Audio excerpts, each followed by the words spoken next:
Hello student, আমি already 10টা class কৰিছোঁ। তাৰ ভিতৰত আমি সেশন 5টো এতিয়া আমি পঢ়িম। গতিকে সেশন 5টো তোমালোকে চাবা। এই গোটেই কিতাপখন মই অসমীয়াত ট্ৰান্সলেট কৰা হয়, যিটো এমপ্লয়বিলিটি স্কিল বিশেষকৈ ক্লাছ 10ৰ কাৰণে। এতিয়া মই যিটো সেশন 4 সেই 4টোৰ পৰা ষ্টাৰ্ট কৰিছোঁ। তোমালোকে কণ্টিনিউ ক্লাছখিনি কৰি যাবা। ক্লাছ 1ৰ পৰা গোটেইখিনি কৰি চাবা, তেতিয়া ধুনীয়াকৈ কথাবিলাক বুজি পাবা। এতিয়া এটা কুৱেশ্যন দিছে, কম্পিউটাৰ কি হয়? কম্পিউটাৰ এটা খণ্ড চিত্ৰ অংকন কৰা আৰু ইয়াৰ বিভিন্ন অংশ বৰ্ণনা কৰা। What is computer? Draw A block diagram of computer and explain different part of it. এতিয়া কম্পিউটাৰ কি হয়? কম্পিউটাৰ হৈছে এটা ইলেক্ট্ৰনিক যন্ত্ৰ যিয়ে ছফ্টৱেৰ আৰু হাৰ্ডৱেৰ প্ৰগ্ৰেমৰ দ্বাৰা প্ৰদান কৰা নিৰ্দেশনাৰ ওপৰত নিৰ্ভৰ কৰি তথ্য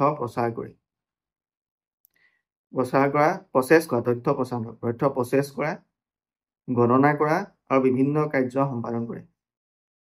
কম্পিউটাৰে প্ৰথমে তথ্য গ্ৰহণ কৰে, তাৰ পাছত তথ্য প্ৰক্ৰিয়াকৰণ কৰি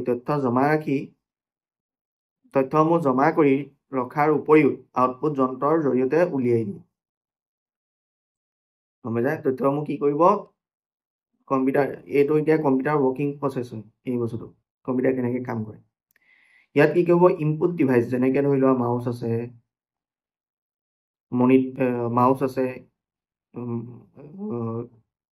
মাইক্ৰফোন আছে, কীবোৰ্ড আছে, এইবিলাকৰ পৰা ইনপুট ডিভাইচৰ পৰা সিগনেলটো ল'ব।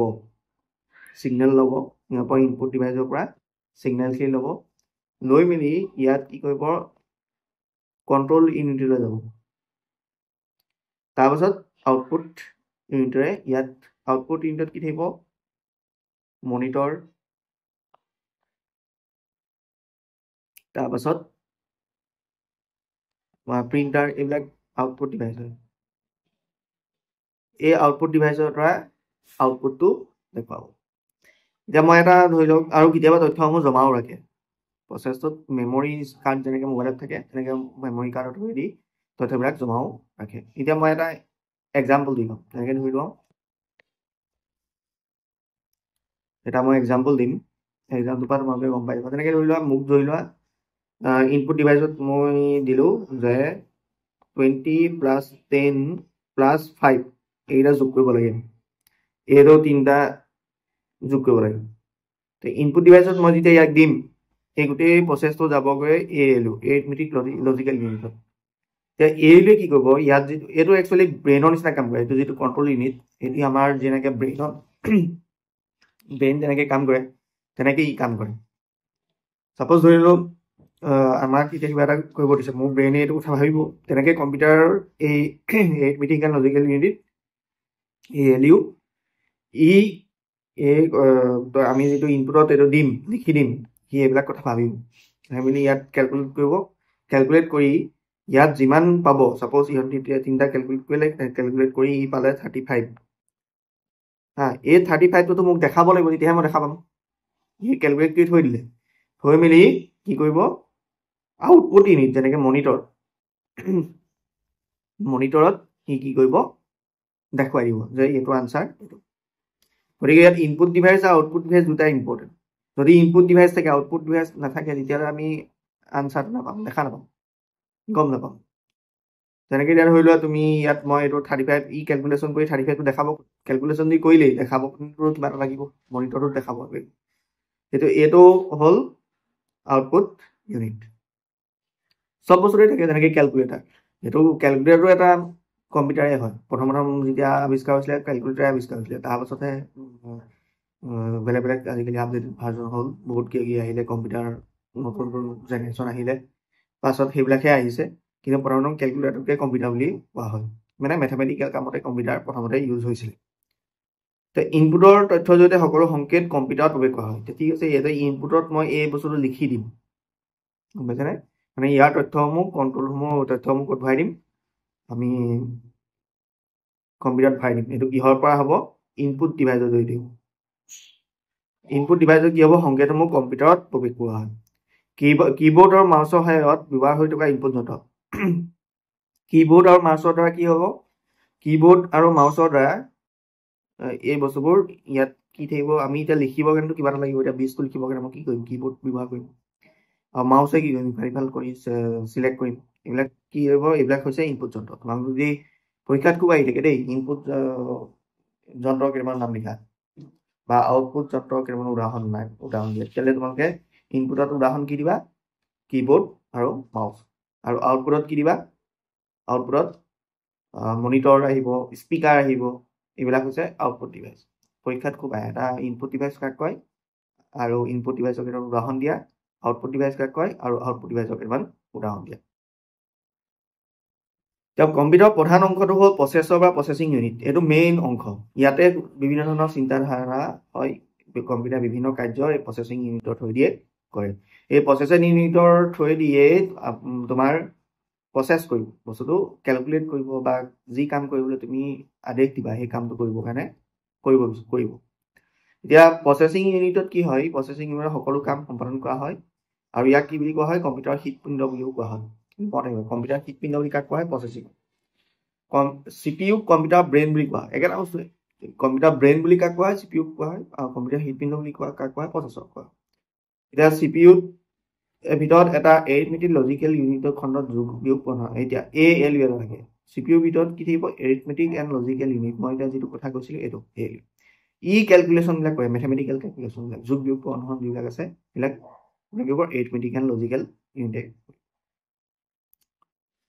এতিয়া সকলো ধৰণৰ যোগ বিয়োগ পূৰণ আদি কামবোৰ সম্পূৰ্ণ হয় এতিয়া যোগ তোমালোকক যদি প্ৰশ্ন সোধে যোগ বিয়োগ পূৰণ কামটো কোনে কৰে তেনে কি কোনে কৰিব arithmetic and logical unit control unit খণ্ডই ইনপুট আৰু আউটপুটৰ সম্পৰ্কীয় হাৰ্ডৱেৰ নিয়ন্ত্ৰণ কৰি ইয়াৰ নিবেগ বহিনিবেগ ৰেজিষ্টাৰত সংৰক্ষণ কৰা আদি কাম কৰে এতিয়া ইউনিট খণ্ডই কন্ট্ৰোল ইউনিটে কি কৰিব হাৰ্ডৱেৰ আউটপুট সম্পৰ্কীয় ব্যৱহাৰ কৰি নিবেগ বহিনিবেগ ৰেজিষ্টাৰ সংৰক্ষণ কৰি কাম কৰে আউটপুট ইউনিটত মনিটৰৰ সহায়ত সকলো তথ্য দিছমান আউটপুটত সদায় দেখাব কাৰণে বা শুনিব কাৰণে বস্তু আমি ব্যৱহাৰ কৰোঁ তেনেকৈ প্ৰিণ্ট ওলাই আমি যেটো বস্তু দেখা পাওঁ মনিটৰত তোমালোকে স্ক্ৰীনখনত দেখা পাবা সেইবিলাক হৈছে আউটপুট ডিভাইস যেনেকৈ আউটপুট ডিভাইসত কি আছে মনিটৰ প্ৰিণ্টাৰ ইত্যাদি কম্পিউটাৰ সচৰাচৰ ব্যৱহাৰ হোৱা কিছুমান পেৰিফেৰাল যন্ত্ৰৰ বিষয়ে লিখা পেৰিফেৰাল যন্ত্ৰ মানে যিবোৰ ইন জেনেৰেল আমি ব্যৱহাৰ কৰি থাকোঁ সেইবিলাকক সুধিছে সচৰাচৰ আমি কিবিলাক ব্যৱহাৰ কৰোঁ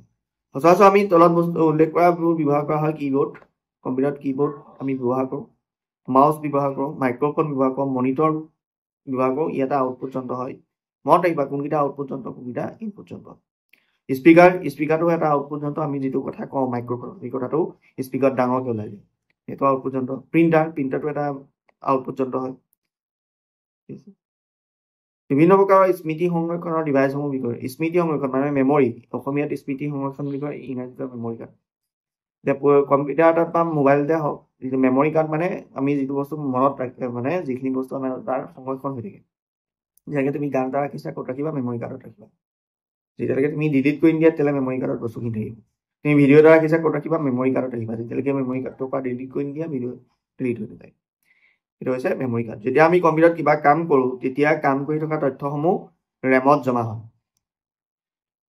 এতিয়া আমি এতিয়া ৰেম ৰোম আৰু ফ্লেছ মেমৰিৰ মাজত পাৰ্থক্য লিখিবলৈ আহে খুব সোধে আমি যেতিয়া কিবা এটা কম্পিউটাৰত কিবা এটা কাম কৰোঁ তেতিয়া কাম কৰি থকা তথ্যসমূহ ৰেমত জমা হয় যিখিনি কাম কৰিম সেইটো কিহত জমা হ'ব ৰেমত জমা হ'ব কম্পিউটাৰ অন কৰাৰ সময়ত ৰোম মেমৰি ব্যৱহাৰ কৰে কম্পিউটাৰটো অন কৰাৰ সময়ত কোনটো ব্যৱহাৰ হয় ৰোম মেমৰি ব্যৱহাৰ কম্পিউটাৰত থকা তথ্যসমূহ কম্পিউটাৰত নিবলৈ ফ্লেছ মেমৰি ব্যৱহাৰ কৰা ফ্লেছ মেমৰি মানে পেন ড্ৰাইভকে ফ্লেছ মেমৰি বুলি কোৱা হয় পেন ড্ৰাইভ এনেকুৱা যিবিলাক মেমৰি কাৰ্ড আছে যিবিলাক তুমি মুভেবল হয় ভালো পাইছা লৈ যাব পাৰে এইবিলাক হ'ব ফ্লেছ মেমৰি ৰেমত তথ্যসমূহ অস্থায়ীভাৱে থাকে অস্থায়ীভাৱে সংৰক্ষিত ৰেমত তথ্যসমূহ কেনেকৈ হ'ব অস্থায়ীভাৱে হয় ৰোমত তথ্যসমূহ স্থায়ীভাৱে সংৰক্ষণ ফ্লেছ মেমৰি তথ্যসমূহ স্থায়ীভাৱে এতিয়া ৰেমত তোমাক যদি সোধে ক'ত তথ্যসমূহ অস্থায়ীভাৱে সংৰক্ষণ হয় সেইটো হ'ব ৰেমত অস্থায়ীভাৱে তথ্যসমূহ সংৰক্ষণ হয় কম্পিউটাৰ অফ কৰাৰ পাছত তথ্যসমূহ নোহোৱা হৈ যায় এইটো মনত ৰাখিবা কম্পিউটাৰ অফ কৰাৰ পাছত তথ্যসমূহ নোহোৱা হৈ যায় এতিয়া কম্পিউটাৰ অফ কৰিলেই তথ্যসমূহ হেৰাই নাযায় হৈছে ৰুমৰ ফ্লেছ মেমৰিত তথ্যসমূহ ইউজাৰে ডিলিট কৰিলে হেৰাই যায় অন্যথা তথ্যসমূহ ঠিকে থাকে এইটো মতে এটা মাজৰ পাৰ্থক্য আমি নেক্সট মাদাৰবোৰ্ড কি হয় এই বিষয়ে অলপ পঢ়িম ফ্লেছ ড্ৰাইভ হাৰ্ড ডিস্ক এইবিলাকৰ বিষয়ে পঢ়িম ভিডিঅ'টো দীঘলীয়া হ'ব এইখিনিতে মই সামৰিছোঁ আজিলৈ থেংক ইউ